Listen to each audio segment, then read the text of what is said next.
My girlfriend talks in her sleep, Part 2. My hands tremble over the keyboard and I may have a concussion, so please forgive any typos or brevity of my update. It is the morning after my typically amenable and kind-hearted girlfriend's body was possessed in sleep by some malicious entity. I've been distant this morning, so she knows something is amiss, but obviously still reeling from the experience. I can't tell her yet that she tried to rip out my throat and shit down my neck. You understand? I'm tired. Obviously, I didn't sleep last night, but I did stay up most of the night with all of the lights on, feverishly clutching my water bottle in the living room. The demonic beast inside my GF managed to creep its way back into control sometime soon after I exited the room and pinned it closed with a dining room chair. Given her eye movements and the activation delay, my theory is that the beast is allowed control during REM. But what do I know? It spent most of the evening attempting to coax me back into the bedroom, this time with a pinch more emotional intelligence, calling out to me in what was as close to my GF's normal voice as it could manage. Come to bed, sweetie. Why are you sleeping on the couch again? I decide I'm not going to validate this demon with a response. But moments later, the too deep sinister voice is back. If you don't open this door, I will slit the cat's throat. Fuck. I forgot about the cat. He's still in the bedroom, probably cowering in fear, hissing in the corner to no avail. My guess is that the cat is already dead, but what can I do? Let our beloved kitty be eaten alive by someone he trusts? I've seen enough horror movies to know that this is the moment I have to decide to do something dumb and heroic, or die on screen while everyone yells about how much of an idiot I am for opening the door. I may have a little more sympathy for these characters now. People thrust into impossible situations are forced to make impossible choices. Against my better judgment, I'm going to open the door, get the cat out of the room. I'm staring at the bedroom door now and notice something damp and muscly poking and prodding its way out from under the door. I point my phone's flashlight at it and realize it is my girlfriend's tongue.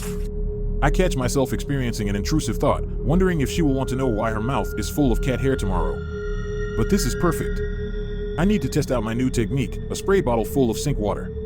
I spray the tongue as it inchworms itself around the edge of the door, presumably looking for purchase on my human flesh. It immediately recoils, and I hear the body inside collapse. Water is still a demon possession off switch, I decide, and immediately tear the chair away from holding the door locked. I don't even have time to think about whether I have holy water on tap. I need to act fast. Attempting to open the door now, my SO's unconscious body is blocking me from entering. It requires quite a bit of force to slide her ragdoll body behind the door so I can squeeze through. Trying not to look too closely at her, I realize now that she is sweating a black oily substance and the bed and floor are totally drenched. I realize the reason it was so difficult to open the door. The demon sweat is sticky. She may be stuck to the ground. Carefully avoiding stepping in the demon superglue, I'm now inside the bedroom. To my dismay, I don't see the cat right away. It makes sense. Frightened as hell, it must have crawled and hid under the bed. Yikes. I've got to persuade it out from under there now, but that will mean I need to get down on my belly and reach under the bed. Realizing the absurdity of my situation, I have one hand pointing a spray bottle at my dead-asleep girlfriend and one hand reaching under the bed to grab my cat. My eyes trained on my GF, I reach blindly under the dark bed. I can feel its soft fur. I wrap my hand around it and attempt to bring it towards me. It wriggles free from my grasp with evidently zero intention of making this easy. It crawls deeper under the bed. Frustrated, I take my eyes off my girlfriend to look where it went. No sign of it. I make the call to put the spray bottle down and point my phone flashlight under the bed. It's too deep underneath for me to get it from this side.